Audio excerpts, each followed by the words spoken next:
We've been overdue for a recession for a long time. We are seeing a bit of an unprecedented situation. This seems worse than what has been happening in 2008.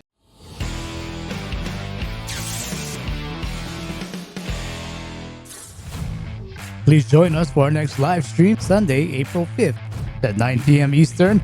We'll go over current events, past guests, and of course, gold and silver news. Once again, our next live stream will be Sunday, April 5th, 9 p.m. Eastern. See you then. Hello again, everyone, and welcome to another edition of Silver Bullion Television, SBTV. I'm your host, Patrick Vieira. You know, many of you have a lot of opinions, a lot of questions with the bullion industry and the prices of gold and silver. And for that reason, we've asked Gregor Gregersen, the founder of Singapore-based Silver Bullion Private Limited, to come on and give us an insider's view of the bullion industry. Gregor has been an innovator in the bullion industry and will offer insights from a bullion dealer's perspective. Gregor, welcome to SBTV. How are you doing? Oh, I'm doing good. Thank you, Patrick. Great. Glad to hear that. Glad to have you back on. It's been a while. Even though I see you every day, it's been a while. First things first, SBTV, Silver Bullion Television, is made by Silver Bullion.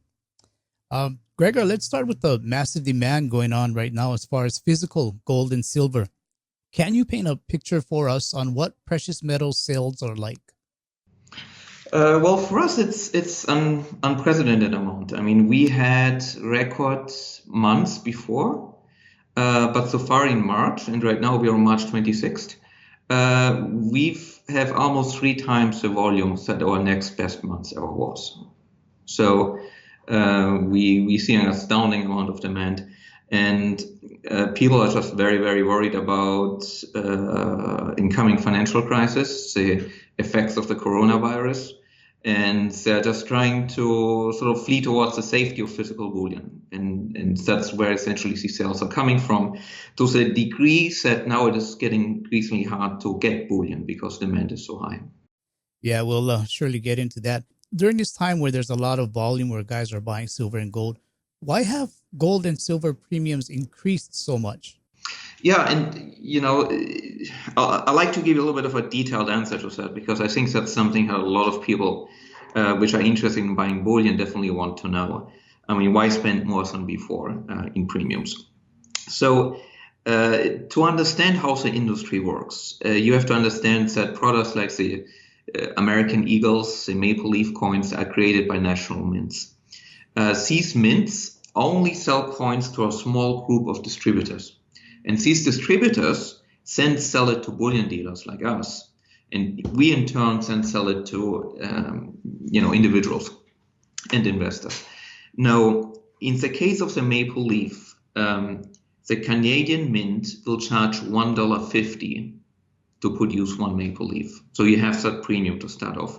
A distributor would then ship it to us, say in Singapore, make a small profit out of it, and we'll end up paying, say, $1.70 for it. And then we're going to go around and we're going to sell it at, say, $1.90, $1.95. So we're going to earn 25 cents on a Maple Leaf which we're selling. So that's a normal scenario. Now, what happened last week is that there's so much demand that the US Mint stopped taking orders, and then the Royal Canadian Mint has also, started to have a lot of shortages in a sense. And what happens in these cases is there's allocation comings, meaning the few distributors are more or less fighting to get their allocations of the bullion, their proportion of that, because they know there's a lot of demand to the dealers who want to buy it. Now, once they start running short of that allocation, they will start raising premiums. So instead of selling it to us at $1.70, for example, suddenly one day we open up, we call someone, we look at the system, and it says $4. So you can see sort of the shock of that's happening, because if we are selling it at $1.95, and suddenly from the supply side, it's going to cost us $4 to get it, well, obviously we have to increase the price. And as you see it coming, then the dealers will start preempting it a little bit.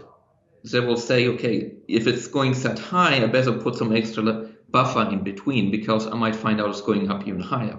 So because of that uncertainties, dealers are starting to put in more buffer. And some other distributors might be charging $5 already for them. So that's why, in the dealing world, on the retail side, you might now see premiums of $6. So that's a little bit the background. So that's what happened last week, that these premiums went up. But what's important to understand is that that's for coins. When it comes to bars, the bars are a little bit different. That's normally dealers will buy directly from the refinery, because the refinery is a little bit more generous who they give accounts to. So, and refiners tend not to increase premiums as much. So that's why you would find that bars might increase in premium, but they don't increase as much and as fast as coins. And especially in the gold business, bars tend to be relatively constant with premiums, even when demand goes up. But what happened recently is that even the refineries are now starting to increase their costs, their prices. And the big driver behind that, very surprisingly, is not that the refineries are trying to make a bigger margin, but the refineries are using big banks, such as JP Morgan, to hedge their position. So whenever they sell something, they're basically locking in a price of JP Morgan so that they are not exposed to changes in gold price. And normally that spread is very tight, meaning it costs very little. But now JP Morgan and so on are charging a much bigger spread. And we've had cases now where the refiners are telling us it's going to cost $9 or $10 per ounce of gold just in the spread prices, which means that whatever gold bars we're getting are now $10 more expensive, just because the bankers are charging more to hedge the price of gold. And that's on top of the fees that is the actual refining fee of the gold. So, and that just started 2 days ago. So you can see that now with this happening, we're getting to a new stage where gold is also starting to work in premiums. And we are seeing a bit of an unprecedented situation. This seems worse than what has been happening in 2008. Yeah, it's some good info. I mean, I was just going to ask you what happened with the spot prices or the spot price spread a few days ago. London gold market seemed to have closed down due to the coronavirus, and we've seen some breaking in the spot price spread. Exactly. So one of the things which I think preceded this additional increase of $9 to $10 per ounce by the banks is the fact that the LBMA market basically was shut and got closed down, and at the same time, the big refineries in Switzerland got shut down. In both cases because of coronavirus. Now, suddenly, that market fell away.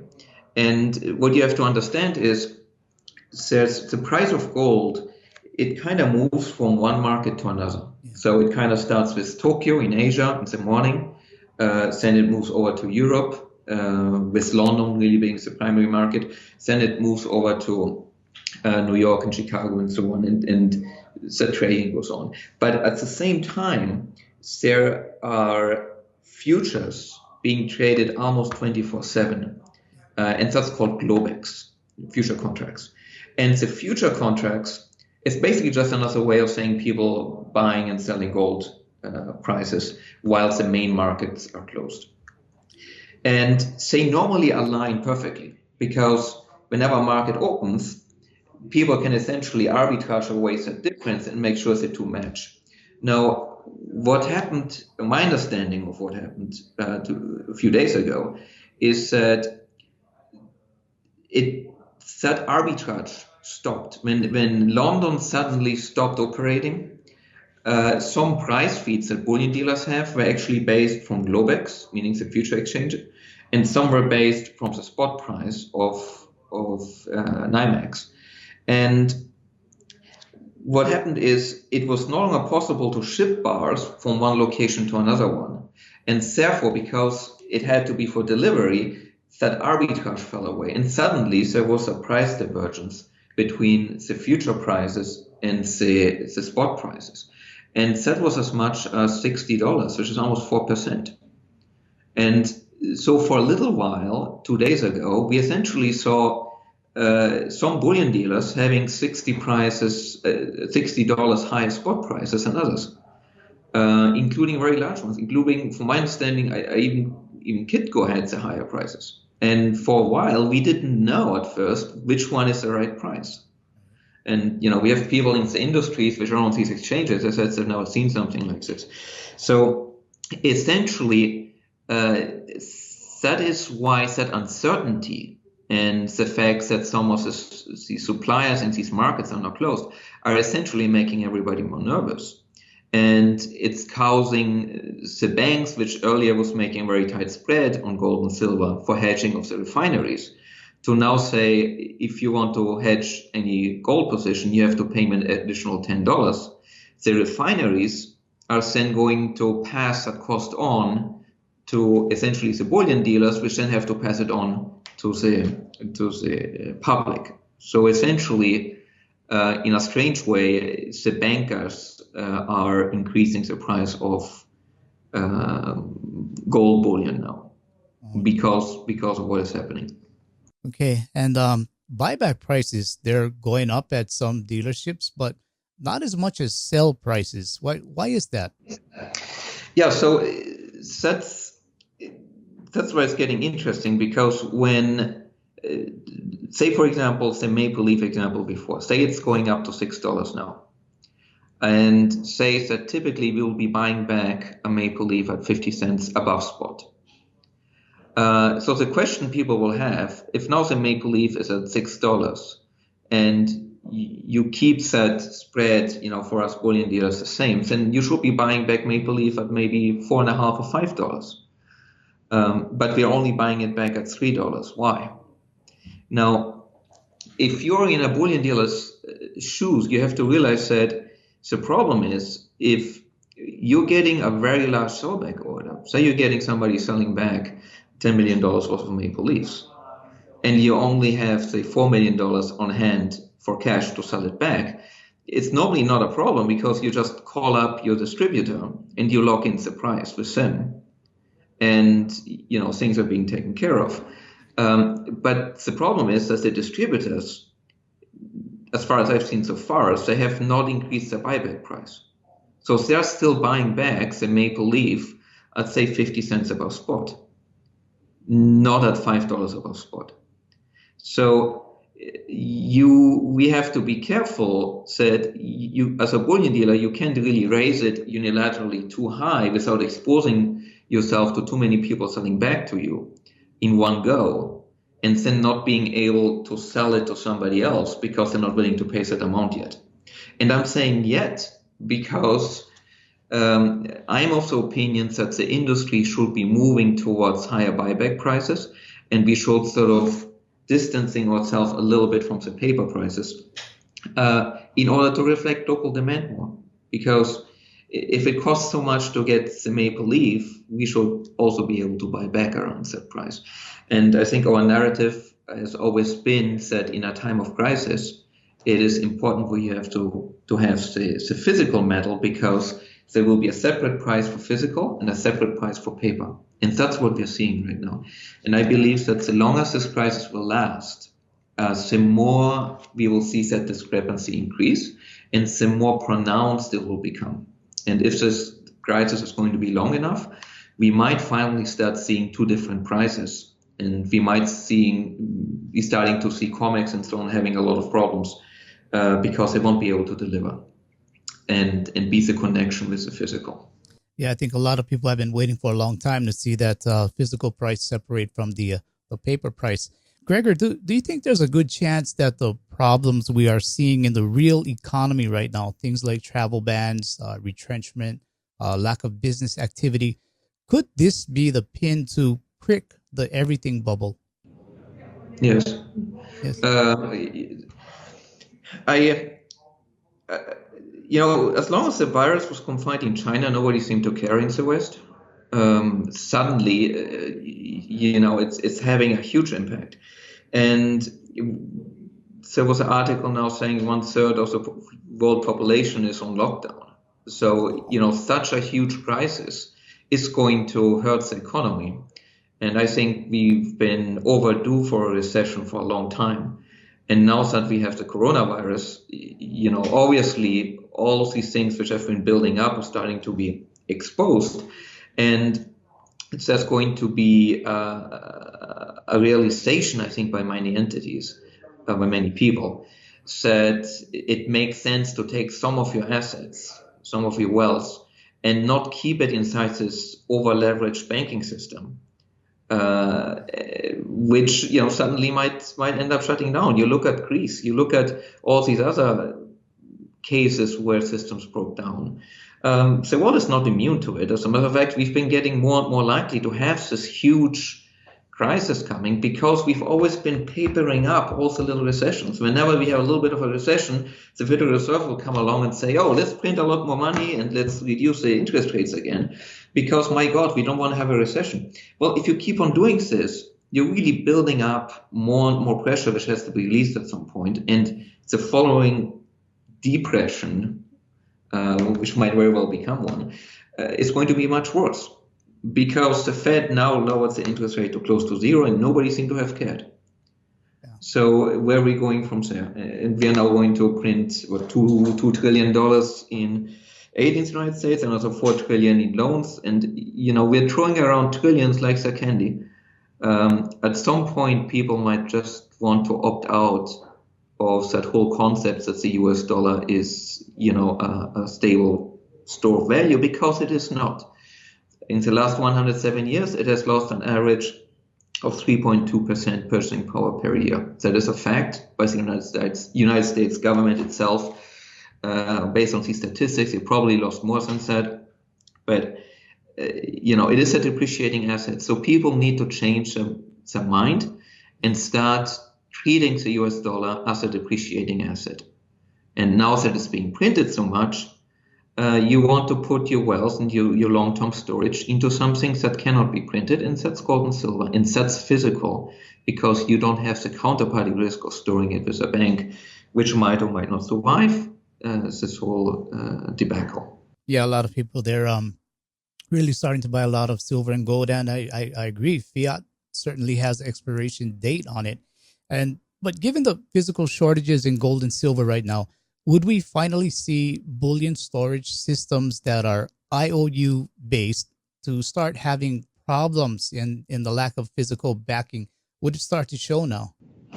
Yes, I think when you have a crisis, once you get to a point where you cannot pick up the phone and call the refiner and say, I need 25 kilos of gold, please lock it in for me. Then suddenly, there's a saying in the US, if I'm not wrong, once the tide goes away, you see who's naked and who's not naked. That's pretty much what's going to happen, because we've talked many times about the importance about really having ownership of your bullion, and this word is misused so much in marketing that it almost has lost meaning. But ownership means that you have legal title because you bought a specific bar with an invoice specifying that serial number, and whoever's holding it to you is just an agent who's storing and insuring it for you, but it's your bar, and you can verify it with a serial number. If you don't have a serial number, or if you're buying something like a savings account where you're buying a fractional amount of gold, you can be sure if by definition you have an I.O.U., meaning that you don't own the bar. The bar is owned by whoever you're buying it from. And that entity can use that bar any which way they want legally, because that entity is just owing you that gold. And because they owe it to you, if they go bankrupt, that becomes your problem, because you will just basically be a creditor. And typically you'll be at an unsecured creditor, which will be last to get the money, because if that entity has a bank loan, the bank made sure that they're getting paid first. So it's a huge difference. And once you start worrying about counterparty risk, it becomes extremely important. During normal times, people don't care about it. They just say, oh, these guys are 0.1% cheaper with storage, therefore I'm going to store it there. But now, in a situation like this, you might wake up and you might find the gold isn't there. And I give you some examples. It's become very common in the industry, especially with these so-called savings accounts, that the bullion dealer will take that gold that you're storing with them and just selling it as inventory. It's basically what you're doing is you're financing that dealer's inventory. And it's all working nicely as long as that dealer can replace the inventory he sells. If he sells that inventory because gold is getting a hot commodity as it is now, and is becoming hard to reorder as it is becoming now, and that gold is gone, and you are one of the holders of stored gold, you will find out that suddenly that gold might not be there anymore. Now, if there's no run on that gold and everything goes well, and we get over it and they can get gold again, then you got lucky. But if that dealer, for whatever reason, is going to have a run, people are going to start suing, people are going to want to have their gold back, find out it isn't there, maybe they miscalculated things, whatever. If they go out of business, all that gold is gone. So again, we've been repeating the same story since the 2008 financial crisis. Make sure that you have legal title ownership on a specific gold bar. And that whoever's storing it for you is just acting as an agent who's storing it on your behalf. If you have that, then you're basically sure that gold cannot be, does not have a direct counterparty risk like that. Okay. So, I mean, because we always hear this word allocated, and a lot of us think as long as it's allocated, we're safe. But from your knowledge, is just being allocated enough? Is it 100% safe? Allocated by itself has almost no meaning. I mean, what people like to say is fully allocated, and what is meant by it typically, but keep in mind, in this industry, a lot of words are being used intentionally to sort of deceive people, is that if there's supposed to be 100 kilos of gold, there are 100 kilos of gold there. Now, in practice, due to demands, it's never always exactly 100 kilos, because look at it this way. If you're buying gold from a dealer and you're putting in $10 million worth of gold, and suddenly your account says you have $10 million worth of gold, that's not quite possible in reality, because chances are that dealer did not have an extra $10 million of gold waiting just for your purchase. In reality, he increased his I.O.U. by $10 million, and he's then going to make a phone call to order that gold and send back it later. Until the gold arrives, it's not 100% backed. You will know whether it's 100% backed only if you can look at the dealer, show how much extra inventory he has, see what is in stock, what is out of stock. And if you're ordering $10 million and you can see he has $2 million worth of inventory, then you can become owner of $2 million, and you will have an I.O.U. for $8 million until that gold arrives. So we always believed, as you know, that we should give people that transparency. We have about $15 million in additional gold and silver, which we own outright, with no debts whatsoever. And we show it to customers. We show how much extra we have. So in our case, we are beyond fully allocated, because in our case, you get the bar, you become legal title owner of it with the serial number.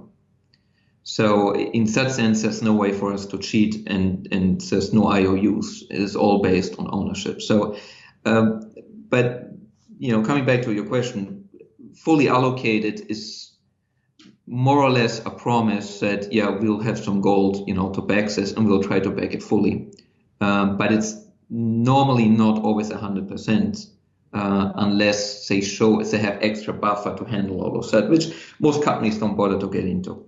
Gregor, if you could, can you give us an estimate of the people buying?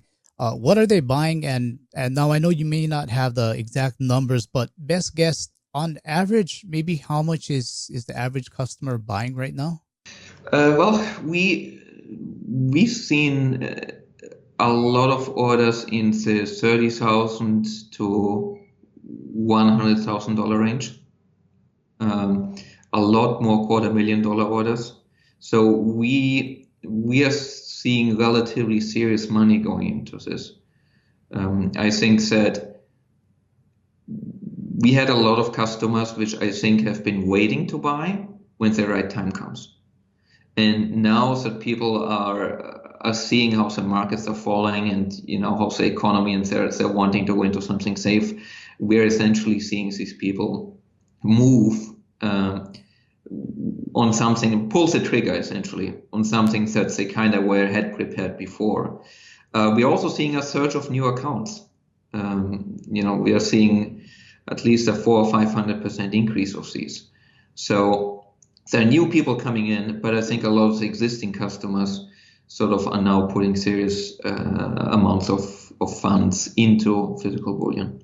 And I think a lot of us out here, we're hearing that supplies all around the globe, they're running low, deliveries are delayed.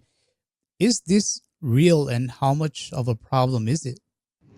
Well, that's why I was explaining earlier in the interview, how the prices are going up. One thing that the listeners might not realize is that the prices that are being determined in the future exchanges tend to have very little to do with real supply and demand on the physical side. I mean, look at it this way. If you want to bet in the future exchanges, you can get 1,000% leverage easily, and you get a short position on silver, which means you borrow imaginary silver, which you are selling at 10 times the quantity, because you have that leverage. So if a trader thinks, silver ought to be going down for whatever reason, he can take $100,000 and have $1 million worth of sell pressure. If a physical buyer comes in and he wants to buy $100,000 worth of physical silver, he will buy it from a bullion dealer, and that bullion dealer might then hedge it himself in the future exchange. The net effect is that there's still $900,000 worth of downward pressure. So while the physical supply and demand might have a little bit of an impact, the prices are really determined by the financial people, not by the dealers, not by the physical people. And they're going wherever the financial people think, they should be going. And in a time of crisis like now, you're seeing that divergence. You're seeing, as a bullion dealer, we have a product whose demand is skyrocketing. I mean, we're talking 1,000 times normal. I mean, 1,000% more demand than normal. And the price of silver has been falling 30%. It has crashed from $18 to as low as $12. Now it's back to around 14.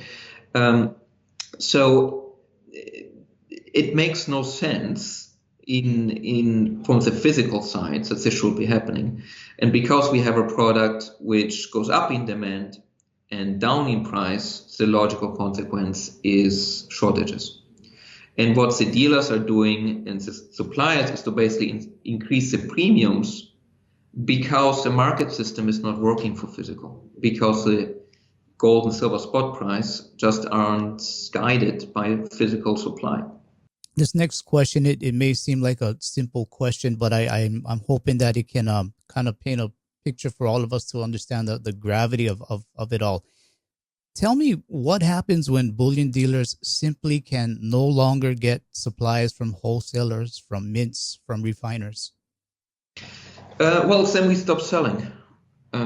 So we essentially have, everything is more complicated nowadays because of coronavirus.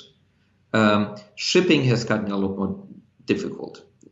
Prices have gone up at least 300%, 400%, because so many flights have been canceled. So it becomes more difficult to ship. Gold, you can still ship with a plane pretty easily because it's so light by value. Silver, especially now that it's crashing, it's very expensive to ship. I mean, a ton of silver is 122 times less valuable than gold right now, which is a new all-time record, I believe. So it's difficult to get silver shipped anyway. Even gold is getting harder. So because of this, we have an even bigger sort of wrench to kind of deal with, We have a shortage of refining capacity. We have a shortage of shipping ability. And in the big sense of things, depending how big demand is going to be, we're also going to have a shortage of silver and gold. And depending how you look at it, it's just a matter of silver and gold having to reprice itself so that the physical supply matches the new demand without having to always go through this prism of the future markets where people can bet one way or another. So if the crisis lasts long enough, I think bullion dealers ought to start making their own price. And what I mean with own price is it will still be based on the spot price, but you will have the premium on top of it, which is already happening, which will then create a new price essentially. And I think on the sales price, we have that already. You can see how far they went up. On the buyback price, I think as an industry, bullion dealers should become more confident in buying back. And if the crisis is going to continue, because we won't be able to get silver or gold from refineries, we will just have to rely more on people selling back to us. And people will sell back to us when the price is right, when the price is high enough. And I think that the dealers which have a high enough price are the ones that are going to get gold and silver from local sellbacks. And the ones whose sellback price is being kept at where it used to be, they're just not going to get any new metal. And if the crisis is long enough, those dealers will have to rethink about the strategy and will also have to raise prices. And by doing this, we will have a new pricing. We will essentially start having a physical price and we will have a spot price. And at some point, the spot price might become irrelevant because if I cannot pick up the phone and order gold at the spot price, then what good is the spot price? So if this crisis lasts long enough, we can see a complete change in the way gold and silver gets priced. And I don't think it's a bad thing. I think that we should see a lot more pricing based on supply and demand for physical. And if we do that, I believe that gold and silver prices, especially silver, will be going a lot higher than they are right now. Okay. For the guy still sitting on the fence, is it getting too late for these guys, these people that have not taken up a position in physical gold and silver? No, because we can still get gold and silver for now. Basically, I'm up until 3 o'clock in the morning talking with suppliers. We have a team of 4 people doing that and kind of looking at which avenues are still open and where can we get it and which products can we get, and we keep on shutting down pre-orders for products we cannot get anymore. And as mentioned, the refiners now have just added $9 more in the price of gold. So that's about, plus some other fees they increase. We're talking about almost 1% higher fees than before. So people who are buying now just have to accept the fact that there's going to be a higher premium. That you're not going to get the gold at the spot price because the spot price is, you just can't get the physical for it. And if you go to COMEX, in theory, you should be able to take delivery of that gold. And if that were so, then there will be premiums will not be going up. The reality is that COMEX has a lot of rules and regulations to prevent large amounts of gold to be released, also because they simply don't have them. So you can only get a relatively small number of the COMEX released at any one time as part of the release conditions.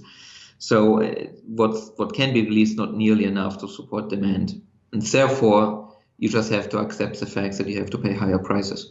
You might feel that, paying 4% more for gold than the spot price is too high, and you might not want to buy. But this, I don't think it's unreasonable to think that at some point it might become 10% above spot, or 20, or 30%. Why not? When we were in Greece, it was normal for gold to be 50% above spot, just locally increase. And that was with the world still having an ample supply of gold. Now worldwide we have this problem. So, and if people start doubting the US dollar itself, then gold will basically go through the roof as well as silver. I mean, thousands of percent. Yeah, in fact, I saw a recent newsletter from one of the big five banks where the headline was "Time to buy the currency of last resort," and this bank was referring to gold. What's your opinion on this? I believe that was Goldman Sachs, right? Um, well, I would go back to J.P. Morgan over 100 years ago, the actual founder of the bank. He would say the only money is gold, because he understood that fiat money is just an I.O.U. which depreciates, which is going to be printed and printed and printed. So I think it's been in the interest of banks to consider gold a barbarious relic, which people should not be buying, because it's not in the bank's interest, it's not profitable for them. I think that a comment like this, for whatever reason, I think it's an honest assessment by whoever at Goldman Sachs did this. So I kind of applaud that they're writing about this. And I think that people need to learn more what currency really is, what the US dollar is, what the euro is, what the yuan is, and look at how much money is being printed now. And they should ask themselves, if I'm being paid $100,000 per year or $10,000 per year, whatever I'm being paid, and these guys just printed $2 trillion, what is it that I'm getting really? Yeah. And once you start thinking that way, once you start asking questions, you're going to go down a rabbit hole. You're going to, have the red pill or the white pill sort of situation, because once you start looking into it, it just becomes so obvious that you need to take some of your wealth and not keep it in US dollars, not keep it in stocks, but put it into precious metals. And when you do, don't leave the precious metals in the very banking system, which is so over leveraged and which might very well be at the point of failing. So you need to look at your counterparty risk. And the first thing you want to do if you have no gold is buy some gold and or silver and keep it with yourself. Keep it with you. It's when you have a lot more gold, I think that's when you should looking at storing it somewhere else, and store it outside of your jurisdiction. If you're living in the US, store it outside, some of that gold outside the US, because for all you know, at some point we might have nationalizations in the US again. And again, that's partially why I moved to Singapore, because I believe it's the safest country out there. I think it's better than Switzerland. And having some gold in a jurisdiction like Singapore just makes so much sense as a backup. If nothing happens and everything is fine, it's still not wrong to own some gold. On average, gold goes up 4.2% per year in the last 107 years. That's just a fact. Some years it goes down, sometimes it goes up, but long term, it's a very good storage of wealth. Silver being so cheap right now, I believe is even better. 70% of my money is in silver. So it makes sense. And if things go really downhill, it can be a financial lifesaver for you. If things are going to be fine, it's not a bad choice anyway. You think of it like an insurance, a wealth insurance. It's like financial prepping, basically. Gregor, you mentioned nationalization. How can you best protect yourself from a nationalization event? So, and this took me a little while to figure out. For the last 10, 11 years, I've basically spent that time getting to know the bullion industry, reading through contracts and understanding what matters, what doesn't matter. And for the last 8 years, I've basically been telling people about the importance of jurisdictional exposure. Now, oftentimes when you say that to people, they might already fall asleep because it's funny terms. But what I essentially mean is, if the US says jump, are you going to jump? Say you are Singapore. Is Singapore going to jump if the US says jump? Well, it kind of depends, right, on what the demand is and so on. So the question becomes, if the US were to nationalize gold and says that there's a US citizen which is storing gold in Singapore, what's going to happen to that gold? Is it going to go back to the US or is it going to stay in Singapore? Well, typically, it's not a national issue. It's not like the US will, force Singapore to comply. What will happen instead is that because almost all the gold is stored with banks or with big vaulting companies which operate globally, they don't have to go to Singapore to say anything. They just tell these companies, hey, you have to follow US law, don't you? And they say, okay, all the gold is going to go back to the US. I'll give you US dollars for it. You have 3 days to implement it. You can notify your customer after it happens. And what are these companies going to do? Well, they already prepared for it. In their contract, it states that any government which nationalizes, confiscates, or otherwise seizes your gold is going to be considered a force majeure event, and you as a customer have to indemnify the vault operators against this. So it's not even a question, is Singapore safe? The question is, who are you storing it with? And is that clause in your contract? And does that entity, that bullion dealer or that vault operator or bank have to follow US law or not? And the answer is probably yes. Then your gold is going to go back. So if you want to store with your gold in a third party in a place like Singapore, make sure that the entity you store it with does not have exposure back to the US, meaning does not have business operations in the US, and is not in some way tied up too strongly in the financial systems that they become liable to the US. And in some ways, ideally, that they don't have any debt to banks either. These are all things that can be used as leverage against you. If you don't have these things, you can essentially say, even if you get a call from US authorities, you can say, well, this is all fine and good, but you don't have jurisdiction in Singapore. Go speak with the Singapore government. And then it will have to go through the courts. It will take years, blah, blah, blah. And Singapore will not give in to this. Plus, since the US is going to get 98% of all the gold anyway, not because Singapore is giving it, but because it's stored with companies which are going to follow US law anyway, or banks, it doesn't really matter. What I want to make sure is that the 2% whose gold is not being moved out is going to be our customer bullion. And so we designed Silver Bullion and the Safe House to only have exclusive Singapore jurisdiction. And that's what I mean with these terms. And that's what's important for people to understand. Yeah, okay, that's a that's a great point. I think maybe a lot of people might not have really recognized that, but I'm glad you brought it up. You just mentioned 70% of your wealth is in silver. A little bit of a personal question. How are you feeling with the recent massive crash in silver prices? Well, I feel bad that I wasn't able to buy a lot of silver when I was 12. I think it's almost like a free gift. It comes back to, how these prices determined. And silver is the smallest large commodity traded on future exchanges, meaning that if you're trying to manipulate any one commodity, it will be silver because you need less money to manipulate it. Silver is about 200 times smaller than the gold market. So the prices of silver are artificially low.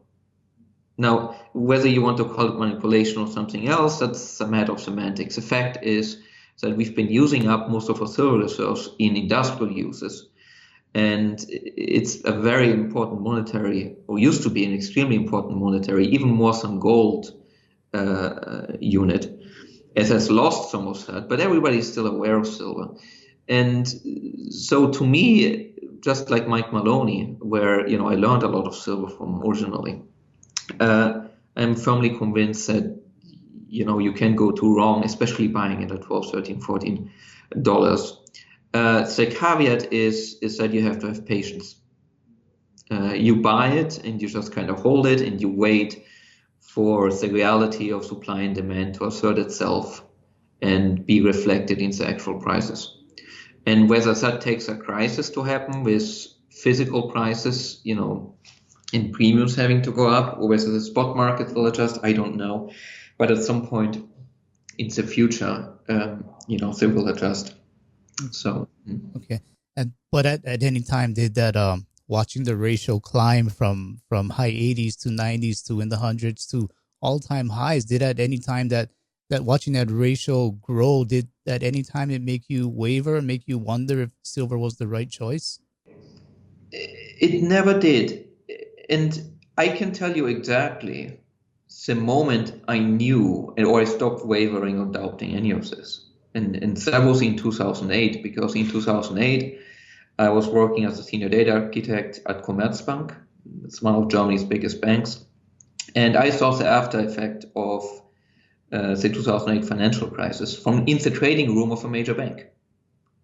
And I saw people go out and looked and scrambled to get the physical gold and silver, and it was impossible to get.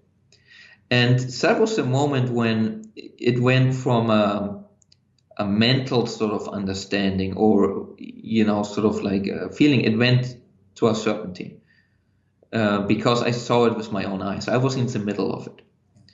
And that's why we created Silver Bullion. That's why we keep on talking about having to own the bullion instead of I.O.U, because of counterparty risk, because that's ultimately what it comes down to. But that's where all of that uncertainty went away. What you don't want to do is borrow too much money and bet on silver, because things like, these 30% crashes might suddenly happen. And you don't want to be in a position where you end up losing your position because of that. But as far as just holding it, it's actually been a good, not so bad an investment, because even though it didn't go anywhere, it just kind of gets added up, for the time when I kind of add to it and kind of forget about it and I wait. And when everybody's going to want silver, then I'll probably wait a bit longer, and then eventually I'll start selling some of it. At the end of the day, right now, the people which buy physical gold and silver is less than 1% of the population. Most people think it's a barbarous relic and so on. Once, say, 20, 25, 50% of people start wanting gold and silver, that might be the time when you might want to start selling some of it. And you might want to use it to then buy something else, go back into real estate, go back into stocks, go back into something which is not in favor. Because gold and silver has not been in favor for a long time. It's starting to come back with a vengeance. I think people will go into gold first. Once gold goes really up, they're going to look at what else is there. They're going to realize how cheap silver is, and then silver will just shoot up, and shoot up much faster than gold. And that gold-silver ratio essentially will go back. And if you're looking at the after effect of 2008, I mean, the gold ratio ended up crashing down to what, 50 or so, 45, right? Yeah. So, so if 2008 is an indication, you will see that once this all plays out, silver will probably do very, very well. You just have to be patient. Gregor Gregersen, we thank you for your time and for clearing some things up for us. I think people will find what you shared pretty useful, definitely useful, and I hope we can do this again sometime. Definitely. So, yeah, thanks for having me and taking the time with me. Thank you also. Okay. Okay. Thanks, Gregor. Appreciate it. That was Gregor Gregersen, founder of Silver Bullion, a precious metals dealership and the safe house of precious metals vault in Singapore. Please visit www.silverbullion.com.sg for more info. If you like this video, please subscribe and do check out the audio versions on iTunes and Spotify.